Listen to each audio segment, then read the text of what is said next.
আটটাকি এলাকাবাসীর উদ্যোগে দ্বিতীয় বাৎসরিক তাফসিরুল কোরআন মাহফিল। আজকের মাহফিল পরিচালনা করছেন হাফেজ মাওলানা মোহাম্মদ আল আমিন বিন সৈয়দ। আটটাকি সভাপতিত্ব করছেন হাফেজ মাওলানা মিজানুর রহমান। আলহামদুলিল্লাহ বলেন। মাহফিলের সভাপতি যেমন হওয়া দরকার, ঠিক কিনা? এরকম তো আসলে হতো না, সাধারণত হয়ও না। মাহফিলের সভাপতি হবেন এমন একজন ব্যক্তি যিনি বক্তার কোনো স্লিপ অফ টাং হচ্ছে কিনা, বক্তা লাইন ছাড়া অন্য কোনো লাইনে হাঁটছে কিনা, সত্য লুকিয়ে মিথ্যার আশ্রয় নিচ্ছেন কিনা, কোরআন এবং সুন্নাহ নয় অথবা সেটাকে কোরআন এবং সুন্নাহর কাতারে সামিল করতে চাচ্ছেন এমন কোনো বক্তব্য তিনি দিচ্ছেন কিনা, এটা ধরার মতো যোগ্যতাও থাকতে হবে এবং তিনি বুক ফুলিয়ে সকণ্ঠে বক্তাকে সেটা ধরেও দিবেন এমন সভাপতি মাহফিলের সভাপতি হওয়া উচিত, ঠিক কিনা? এমন সভাপতি আমরা পেয়েছি, আল্লাহ শুকরিয়া আদায় করছি, বলছি আলহামদুলিল্লাহ। আজকের প্রধান অতিথি দক্ষিণবঙ্গের আলোচিত বক্তা। এই যত ক্যামেরা দেখতেছেন এরা কিন্তু আমার জন্য আসে নাই। আবার মানুষজন যারা বাইরে দাঁড়িয়ে আছে এখনো আসতেছে, এরা কিন্তু আমার জন্য আসে না। আমাদের দক্ষিণবঙ্গের অন্যতম আলোচিত, বহুল আলোচিত, তেজস্বী জিহাদি বক্তা জনাব আলহাজ হজরত মাওলানা আজিজুল ইসলাম জিহাদি সাতক্ষীরা। আলহামদুলিল্লাহ বলেন। উনি সময় মতো উপস্থিত হয়ে যাবেন। আমরা সকলেই তার জন্য দোয়া করছি, প্রাণ করে দোয়া করছি। আল্লাহ পাক রব্বুল আলামিন হজরতকে সহি সালামতে আমাদের এই স্টেজ পর্যন্ত পৌঁছে দিন, সকলে পড়ি আমিন। উনি যেন সুস্থ অবস্থায় ইখলাসের সাথে একমাত্র রবের সন্তুষ্টির জন্য আমাদের সামনে কোরআন এবং সুন্নাহ থেকে হৃদয় নিংড়ানো, হৃদায়তপূর্ণ যেই বাণীগুলো আমাদের জন্য প্রয়োজন, সেই বাণীগুলো যেন আমাদের সামনে ব্যক্ত করতে পারেন, আমরা রবের কাছে তৌফিক কামনা করছি, আমিন। এছাড়াও আলোচনায় আমাকে রাখা হয়েছে।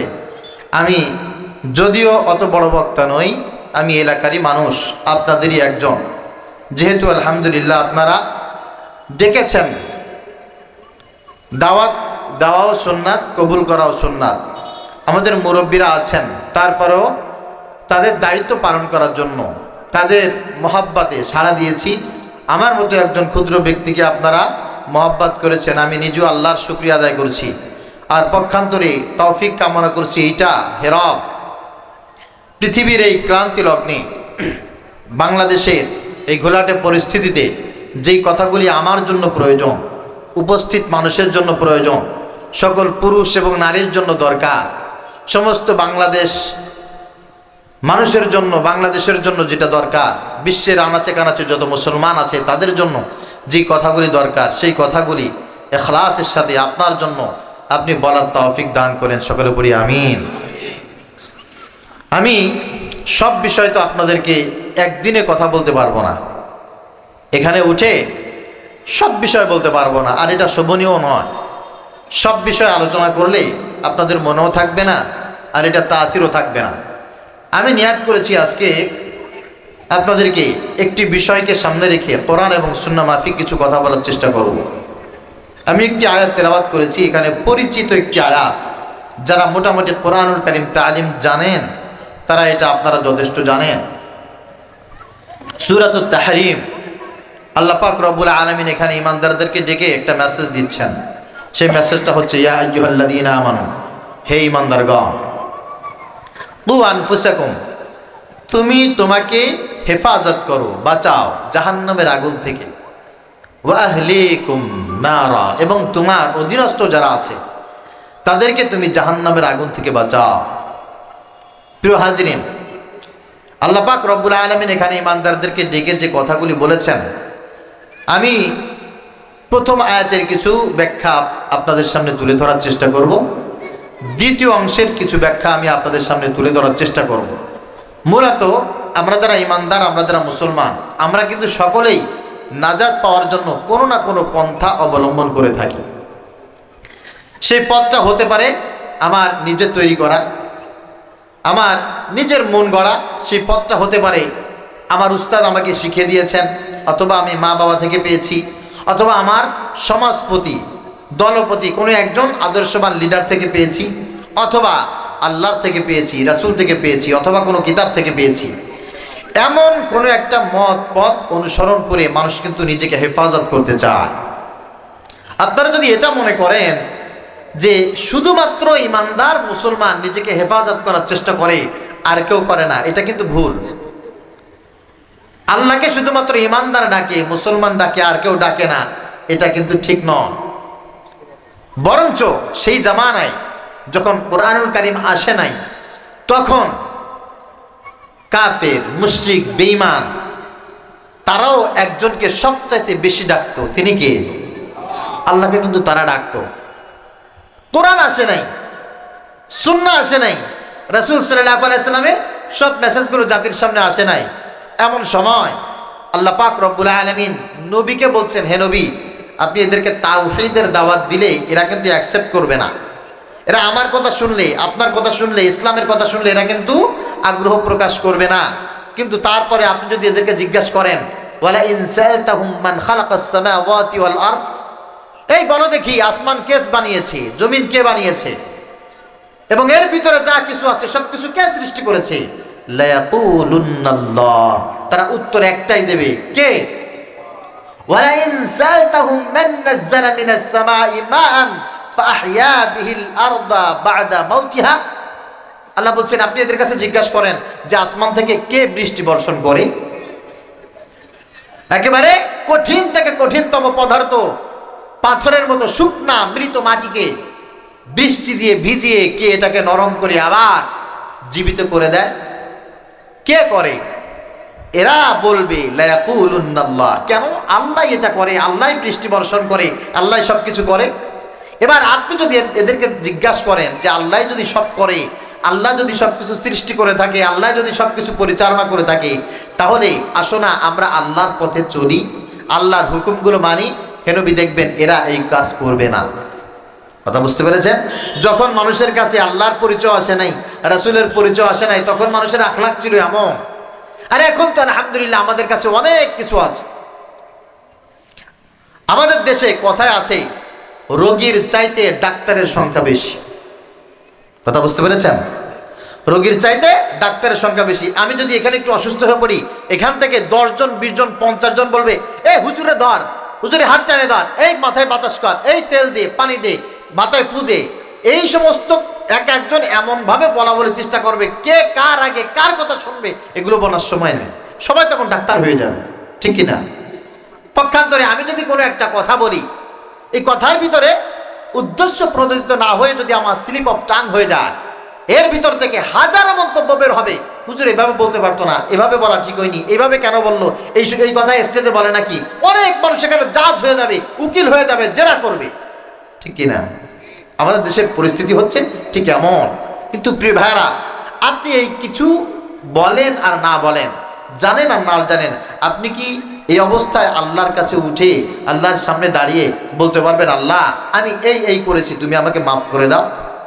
আল্লাহ পাক রব্বুল আলামিন বলছেন, শোনো ইমানদাররা, আমি তোমাদেরকে বলছি, ও আনফুসাকুম, তুমি তোমাকে জাহান্নামের আগুন থেকে বাঁচাও।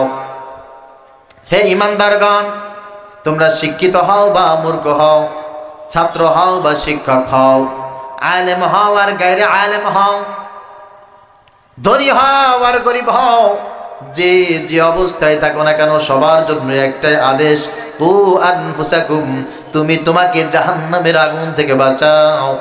আল্লাহ পাক রব্বুল আলামিনের হুকুম পালনের মাধ্যমে আল্লাহ পাক রব্বুল আলামিন এখানে শুধুমাত্র আপনাদেরকে বলেন নাই, এই আদেশ আমাকেও বলেছেন। তার মানে আপনারা বয়ান শুনবেন জাহান্নাম থেকে বাঁচার জন্য, আমি বয়ান করব জাহান্নাম থেকে বাঁচার জন্য, ঠিক কিনা বলেন? মাহফিলের আয়োজন করা হবে জাহান্নাম থেকে বাঁচার জন্য, মাহফিলে যারা সহযোগিতা করবে তারাও জাহান্নাম থেকে বাঁচার জন্য। এক কথায় ইমানদার দুনিয়ায় যেই কাজ করুক না কেন, কাজের জন্য আল্লাহ পাক রব্বুল আলামিনের প্রথম শর্ত, কু আনফুসাকুম, তুমি তোমাকে জাহান্নামের আগুন থেকে বাঁচাও। যেই কাজ করলে জাহান্নামের আগুন আমার কাছে চলে আসবে, কোন ইমানদার সেই কাজ করবে না। ইমানদার করবে ওই কাজ যেই কাজ করলে জাহান্নামের আগুন থেকে বাঁচা যায়, ঠিক কিনা? এখন আমরা কি কাজ করব? জাহান্নামের আগুন থেকে বাঁচার জন্য চেষ্টা করব, সেই কাজ করব যেই কাজ করলে জাহান্নামের আগুন থেকে বাঁচা যায়। অন্য মানুষের কথা বাদ দিলাম, যেহেতু আল্লাহ পাক রব্বুল আলামিন ঈমানদারদেরকে ডেকেছেন, এই জন্য ঈমানদারদেরকে দিয়েই উপমাটা শুরু করি। আমাদের দেশে যারা তাবলীগ করে তারা কিন্তু জাহান্নামের আগুন থেকে বাঁচার জন্যই তাবলীগ করে, ঠিক কিনা বলে? আমাদের দেশে যারা পীর মুরিদি করে তারাও জাহান্নাম থেকে বাঁচার জন্য করে। আমাদের দেশে যারা জিহাদ করে, সংগ্রাম করে, ইসলামী রাজনীতি করে তারাও জাহান্নামের আগুন থেকে বাঁচার জন্য করে। আবার এক শ্রেণীর মানুষ আছে কোনো রাজনীতি পছন্দ করে না, শুধুমাত্র ব্যবসা বাণিজ্য নামাজ কালাম নিয়ে পড়ে থাকে, এরাও কিন্তু জাহান্নামের আগুন থেকে বাঁচার জন্য করে। হাজী সাহেব ডানেও কোনো খবর নাই, বামেও কোনো খবর নাই, সোজা আজান দিলে মসজিদে চলে যায়, কান বন্ধ করে চোখটা হালকা করে নিচের দিকে তাকায় আবার বাড়ি পর্যন্ত চলে আসে। উদ্দেশ্য একটাই, আমি জাহান্নাম থেকে বাঁচতে চাই, আমি নিজেকে জাহান্নামের আগুন থেকে বাঁচাইতে চাই। হে ইমানদার, হে মুসলমান, হে নামাজি, হে হাজি, হে গাজী, হে আলেম, সবার জন্য আল্লাহ পাক রব্বুল আলামিনের মেসেজ, যা করো না কেন জাহান্নামের আগুন থেকে নিজেকে বাঁচাও। তাহলে বোঝা গেল, নিজেকে যদি কোনো মানুষ জাহান্নামের আগুন থেকে বাঁচাইতে চায়, কোন প্রকার পাপের কাছে যাওয়া যাবে? কথা বলে।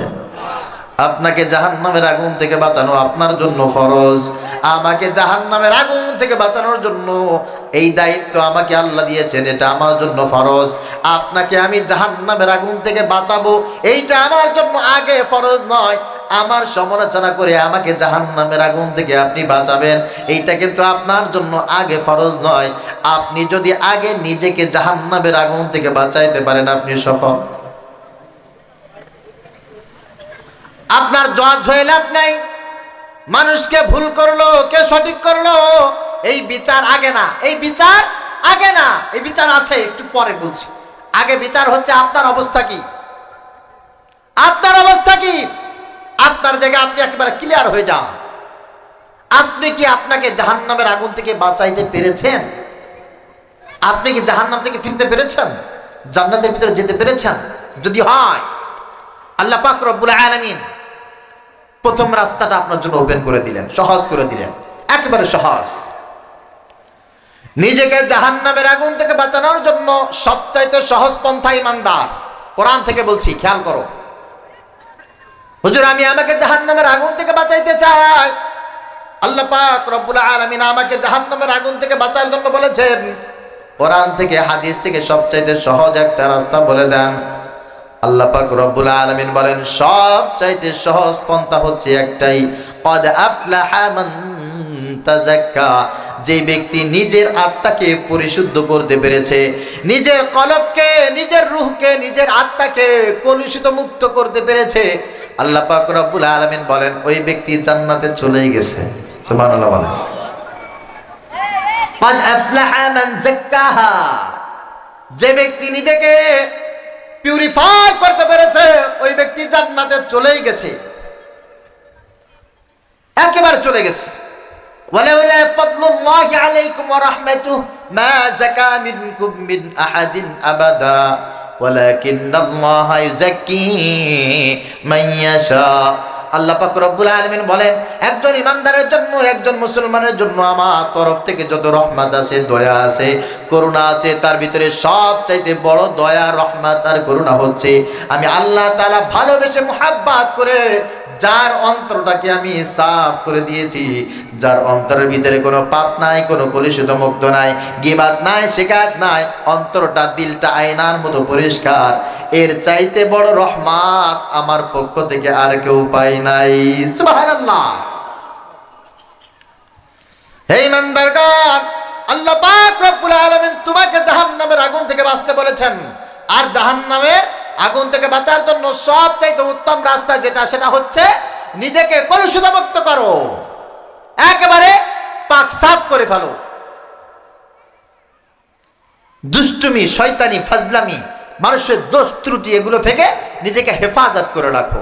যদি এইটা করতে পারো, তুমি তোমাকে জাহান্নামের আগুন থেকে বাঁচাইতে পারবে। কে বলেছেন?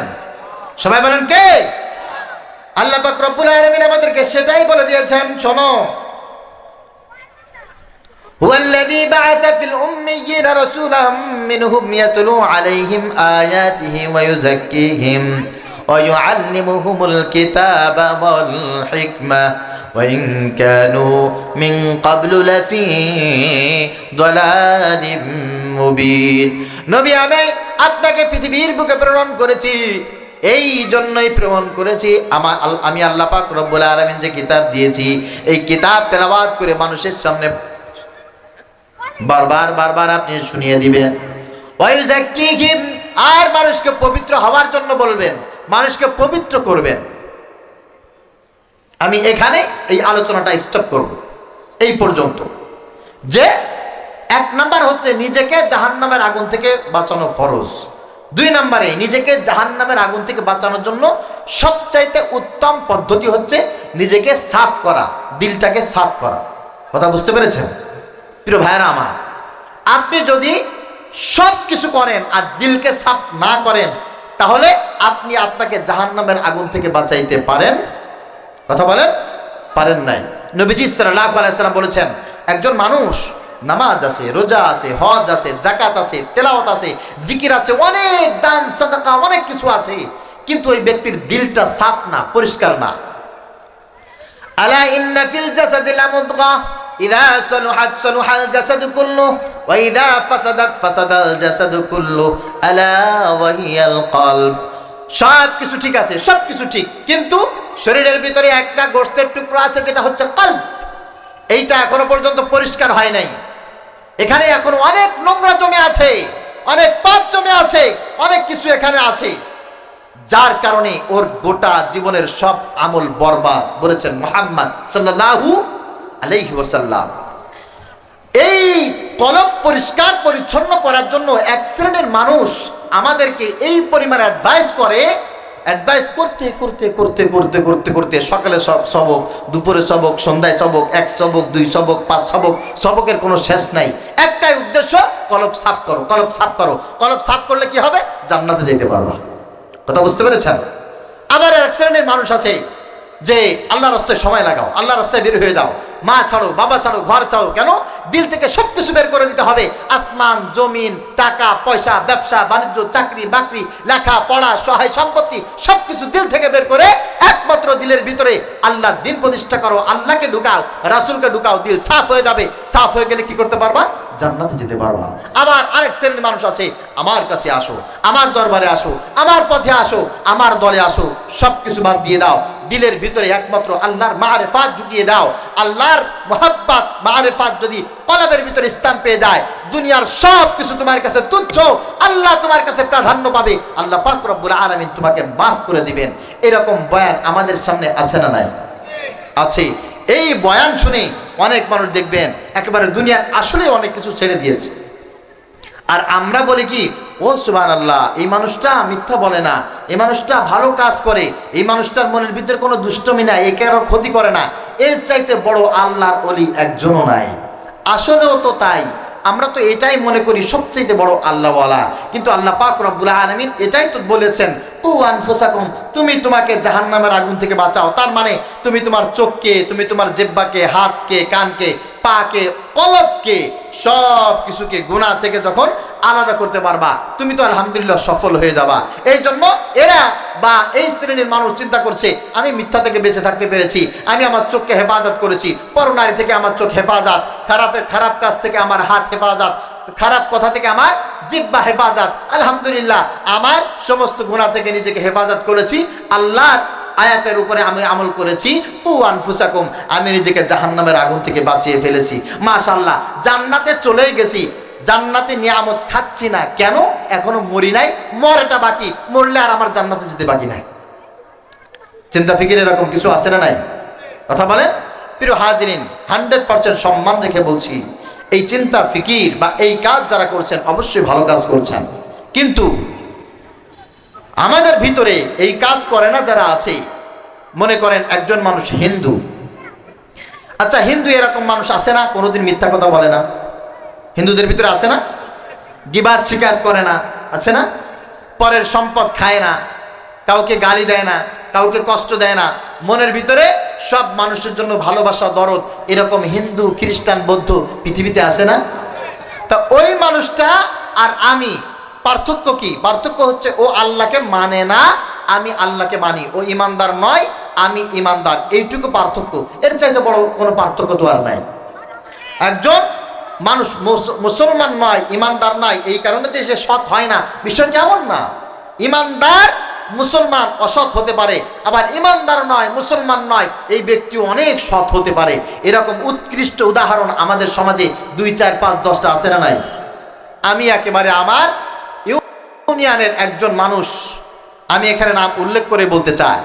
এই মানুষ সম্পর্কে আমি আপনাকে বলি, আমার এলাকার বহু ইমাম, বহু আলেম, হাফেজ এবং ইসলামিক অনেক স্কলার, তারা 2, 4টা মিথ্যা কথা বলেছে বা অসামাজিক কাজ করেছে বা খারাপ কোনো কাজের সাথে সম্পৃক্ত ছিল। এইরকম উদাহরণ আমাদের কাছে আছে না নাই? কথা বলেন, আছে। এই সমস্ত মানুষ যদি সমাজের প্রতিনিধি হতে চায়, এদেরকে মানুষ পছন্দ করে না। কেন? আরে ও হুজুর হলে কি হবে, হ্যাঁ, ও নামাজি হলে কি হবে, ও হাজি হলে কি হবে, অমুক জায়গায় এই করেছে, ওই করেছে, তা করেছে, রিপোর্ট আমাদের কাছে আছে। আমাদের বাহির দিয়ায় স্বাধীনতার পর থেকে এই প্রায় 50 বছর একজন মানুষ, সেই 50 বছর ধরে লাগাতার মেম্বার একজন হিন্দু। আপনারা চেনেন বাটুল মেম্বার? বাটুল মেম্বার 50 বছর ধরে এই বেচারা এলাকার সেবা করছে, মানুষের সাথে খারাপ আচরণ করেছে, গালি দিয়েছে, ধোঁকাবাজি করেছে, কোনো মানুষকে নিয়ে কটূক্তি করেছে।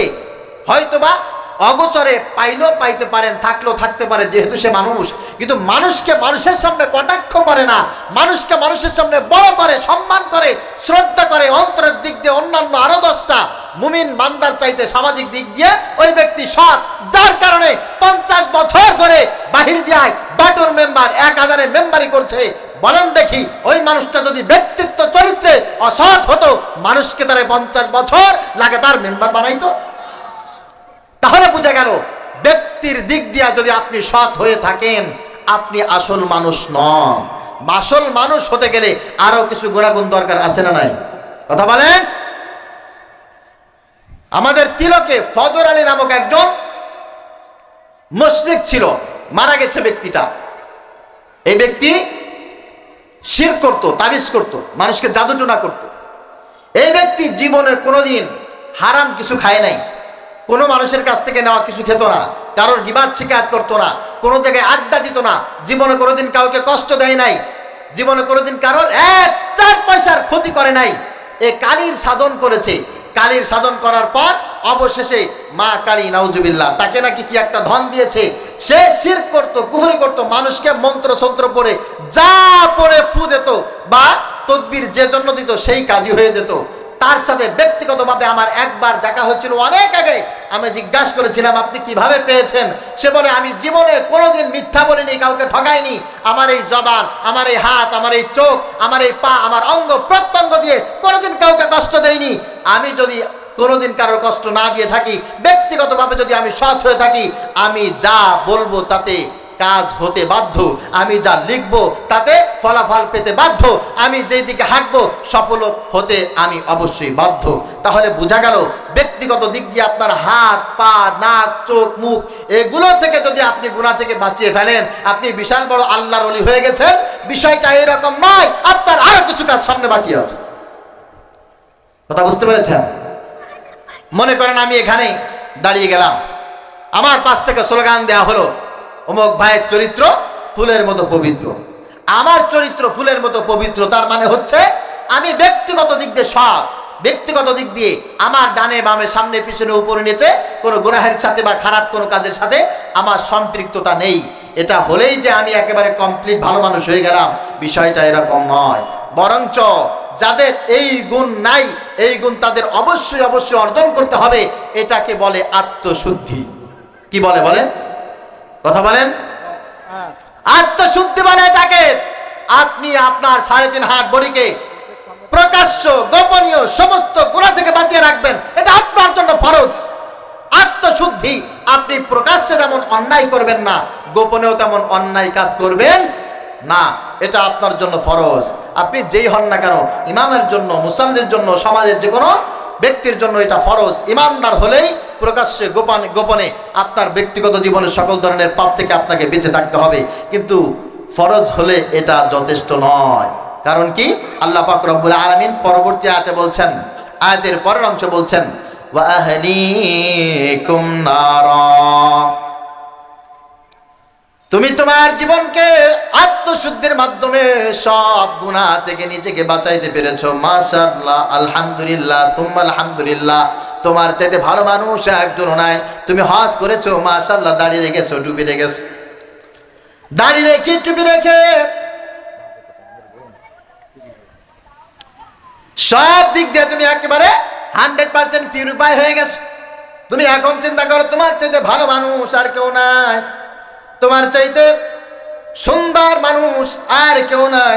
এই জন্য পরবর্তীতে আরেকটা কাজ না করলে আল্লাহ পাক রব্বুল আলামিন কিন্তু তোমাকে কাঙ্ক্ষিত সেই মঞ্জিলে পৌঁছাবেন না। সেটা হচ্ছে ওয়া আহলিকুম নারা, তোমার মাকে, তোমার বাবাকে, তোমার ভাইকে, তোমার বোনকে, তোমার পরিবার, তোমার অধীনস্থ যারা আছে, তোমার সমাজে যারা আছে, তোমার এলাকায় যারা আছে, তোমার ওয়ার্ডে যারা আছে, তোমার ইউনিয়নে, তোমার থানায়, তোমার জেলায়, তোমার দেশে যারা আছে, অতক্ষণ পর্যন্ত তুমি কামেল হতে পারবে না, জাহান্নাম থেকে বাঁচতে পারবে না, যতক্ষণ পর্যন্ত সবাইকে নিয়ে চিন্তা ফিকির করে তাদেরকেও তোমার মতো বানাতে চেষ্টা না করবে।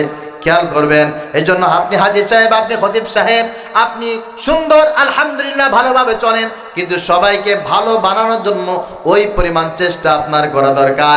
যেই পরিমাণ চেষ্টা আপনি আপনার জন্য করতেছেন, এইটাকে বলা হয় রাষ্ট্রশুদ্ধি। কি বলে বলেন তো দেখি, সবাই বলেন। আত্মশুদ্ধি যদি আপনি করেন, এটা আপনার ব্যক্তিগত ফরজ।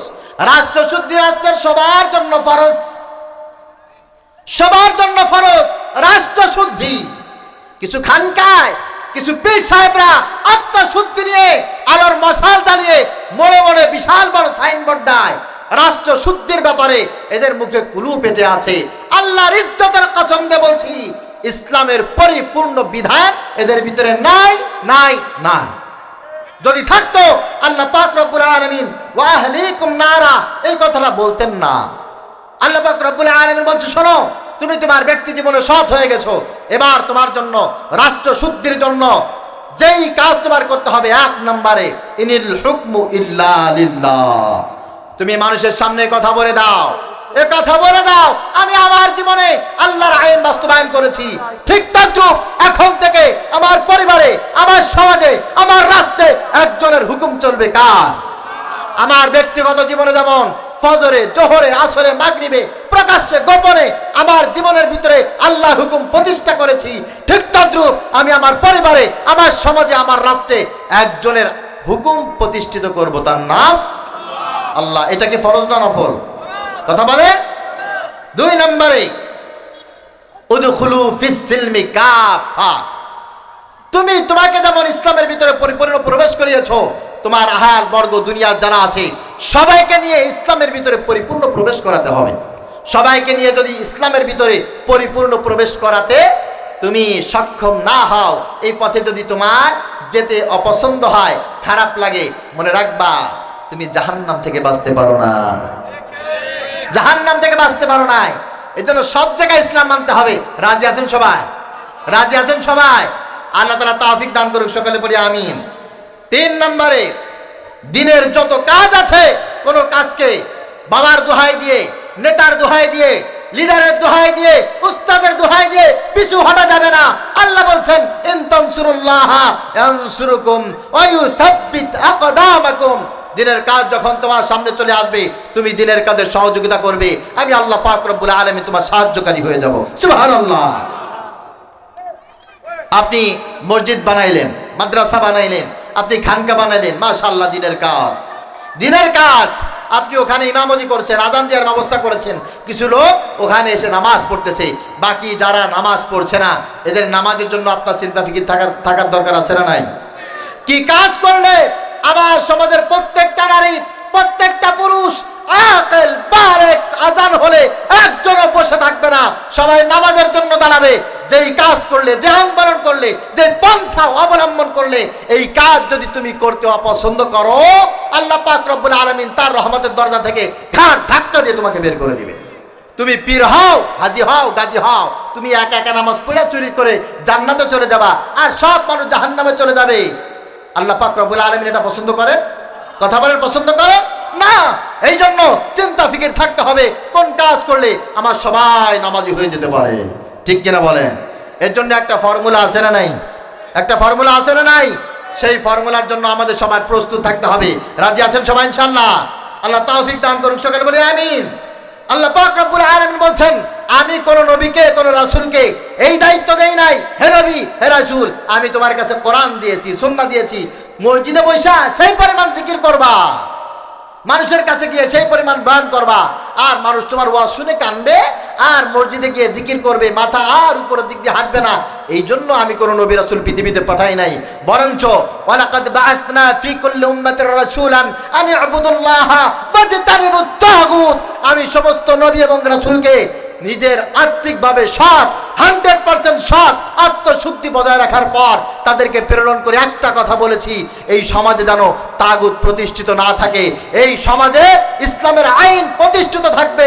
এর জন্য ঘরে বাহিরে যতক্ষণ বেঁচে থাকবে ততক্ষণ তোমার প্রচেষ্টা চলবে। ভাইরা আমার, যারা আমরা ঈশার নামাজ পড়েছি, কষ্ট হয়েছে না? কথা বলেন, কষ্ট হয়েছে? ঈশার নামাজ আপনি যে জন্য পড়েছেন, যার জন্য পড়েছেন, বয়ান তো তার জন্য শুনতে আসছেন, ঠিক কিনা? এখন এখান থেকে কোরআন প্রতিষ্ঠার জন্য যদি শপথ করতে হয়, এই শপথটাও কার জন্য করবেন? এই কথা বললে আবার অনেকে রাগ হয়ে যাবে, হুজুর কি কথা বলছে, হুজুর কি কথা বলছে, বিষয়টা তা নয়। আল্লাহ পাক রব্বুল আলামিন বলছেন, হুয়াল্লাযী আরসালা রাসূলাহু বিল হুদা ওয়া দীনিল হাক্কি লিইয়ুযহিরাহু আলাদ দীনি কুল্লিহি ওয়ালাউ কারিহাল মুশরিকুন। হে নবী শোনেন, আমি আপনাকে প্রেরণ করেছি এই উদ্দেশ্যে, এই সমাজে একজন ইমানদার, একজন মুসলমান এমন থাকবে না যে নামাজ পড়বে না। প্রত্যেকের উপরে ইসলামের আইনকে প্রতিষ্ঠিত করার দায়িত্ব আমি আপনাকে দিয়ে তারপরে পৃথিবীতে প্রেরণ করেছি। আচ্ছা বলেন দেখি, তাবলিগ যারা করছেন, তাবলিগ করতে করতে একসময় ইসলাম কায়েম হয়ে যাবে এরকম চিন্তা ফিকির আপনার? পীর মুরিদি যারা করছেন, জিকির করতে করতে করতে করতে ইসলাম কায়েম হয়ে যাবে? 2 মিনিটে সংক্ষিপ্তভাবে একটা উপমা দেই, তা হচ্ছে আমরা যারা এখানে বসে আছি, অধিকাংশ আমাদের রাষ্ট্র সম্পর্কে কোনো ধারণা নাই। এই রাষ্ট্রের মনে করেন সামনে নির্বাচনে যদি কোনো আলেম বা সংখ্যাগরিষ্ঠ আলেম, কোনো উলামা ইকরাম একটা জোটবদ্ধ হয়ে 140টা আসন পায় বা 120টা আসন পেয়ে সংসদে যায়, আপনাদের কি মনে হয় পুরো দিন রাষ্ট্র ইসলামের রাষ্ট্র হয়ে যাবে? নামাজ কায়েম হয়ে যাবে? কোনোদিন হবে না। 2, 4, 5, 10, 50, 100টা সিট নিয়ে আপনি যদি জাতীয় সংসদে যান, আল্লাহর কসম ইসলাম কায়েম করতে পারবেন না, নামাজ কায়েম করতে পারবেন না, আপনি কোরআন প্রতিষ্ঠিত করতে পারবেন না। তার কারণটা হচ্ছে বাকি 300-র 100 হয়েছে, 300-র 140 হয়েছে, আর বাকি 160 এখনো বাকি আছে। আপনি যখন নামাজের পক্ষে সিল মারবেন, আপনার 150 জন যদি নামাজের পক্ষে সিল না মারে, আপনার সমাজে নামাজ প্রতিষ্ঠা হবে না। আপনি শুধু গালি দিতে পারবেন, ক্ষমতায় ছিল তো, দেখেছি তো, হুজুরকে ভোট দিয়েছিলাম তো, কি করেছো? কিছুই করতে পারো নাই। আরে বেকুব, যেখানে 300 সদস্য থাকে ওখানে 10 জন, 20 জন, 50 জন কিচ্ছু করতে পারে না। এই জন্য আপনার সিদ্ধান্ত নিতে হবে, সমগ্র বাংলাদেশের ইমানদার মুসলমানদেরকে জানতে হবে যে নবীজি সাল্লাল্লাহু আলাইহি ওয়াসাল্লামকে আল্লাহ পাক রব্বুল আলামিন যে মিশন আর যে ভীষণ রাষ্ট্র শুদ্ধির যে টার্গেট দিয়ে জমিনে প্রেরণ করেছে, সেই টার্গেট আমাদের প্রতি আছে না নাই? কথা বলেন, আমাদের আছে না নাই? সেই টার্গেট পূরণ করার জন্য আপনি যেমন নামাজ পড়েছেন, আপনি যেমন রোজা রেখেছেন, আপনি যেমন হজ করেছেন, যাকাত দিয়েছেন, তালিম দিয়েছেন, ঠিক এই জিনিস নিয়ে আর একটা কাজ করতে হবে, ইসলামের পক্ষে কাজ করতে হবে। আগামী নির্বাচনে যদি কোনো মানুষ বলে আমি ক্ষমতায় গেলে, আমার দল ক্ষমতায় গেলে কোরআন এবং সুন্নাহর আইন পাস করবে, কোন মুসলমান এই দলকে, এই ব্যক্তিকে, এই আদর্শকে যদি পছন্দ না করে, আল্লাহর কসম তার পক্ষে, তার মধ্যে আর আবু জাহেলের ভিতরে কোনো পার্থক্য না। নারায়ে তাকবীর, নারায়ে তাকবীর, আল কোরআনের আলো, সংসদে আলো, আল কোরআনের আলো। প্রিয় ভাইরা আমার, নির্ধারিত সময় একেবারে শেষের পথে, আমি 1-2 মিনিটে আপনাদের থেকে একটা ক্লিয়ার মেসেজ দিতে চাই, তা হচ্ছেই আগামী দিন আমরা সকলে শান্তিতে বসবাস করতে চাই, ঠিক কিনা? আগামী দিন সকলে আমরা নিরাপদে বসবাস করতে চাই। আপনাকে অনেক মানুষ অনেক উদাহরণ দিয়েছে, অনেক উপমা দিয়েছে, অনেক আশ্বাস প্রশ্বাস দিয়েছে, যে যা কিছু করেছে না কেন আপনারা যেটা যতটুকু দেখেছেন কেউ পেরেছে বাস্তবায়ন করতে? আমি আপনাদেরকে একটা ওয়াদা করে যেতে চাই। আপনারা যদি বলেন আমরা কোরআনের সাথে আছি, ইসলামের সাথে আছি, ইসলামী আন্দোলনের সাথে আছি, উলামা ইকরামের সাথে আছি, আল্লাহর ইজ্জতের কসম দিয়ে বললাম আপনার জন্য আকাশ ফিরে শান্তি, বরকত, রহমত নাজিল হয়ে যাবে। আবার যদি আপনারা ভুল করেন, যারা একাধিকবার দুর্নীতিতে বাংলাদেশকে চ্যাম্পিয়ন করেছে, সমগ্র বিশ্বের ভিতরে খুনি রাষ্ট্র হিসাবে যারা প্রতিষ্ঠিত করে আমাদেরকে ফেরত উন্মুক্ত করেছে, এদের পিছনে যদি আপনারা আবার চলেন, আপনাদের কপাল ভালো হবে না। আবারও চোরের খেতাব নিয়ে বাঁচতে হবে, আবারও খুনিদের খেতাব নিয়ে বাঁচতে হবে। শান্তির পথ আপনাদের জন্য আর উন্মুক্ত হবে না, হবে না, হবে না। সিদ্ধান্ত নিতে হবে ইনশাআল্লাহ, সুন্নাহ ইনশাআল্লাহ। আর যাই হোক না কেন, ইখতিলাফ যাই থাকুক না কেন, পছন্দ হোক অপছন্দ হোক, এর পাশে থাকি আর ওর পাশে থাকি, কোরআনের বাহিরে আমরা কেউ না। আমি কোনো দলের কথা বলি নাই, কোরআনের বাহিরে আমরা কেউ না। মনে থাকবে ইনশাআল্লাহ।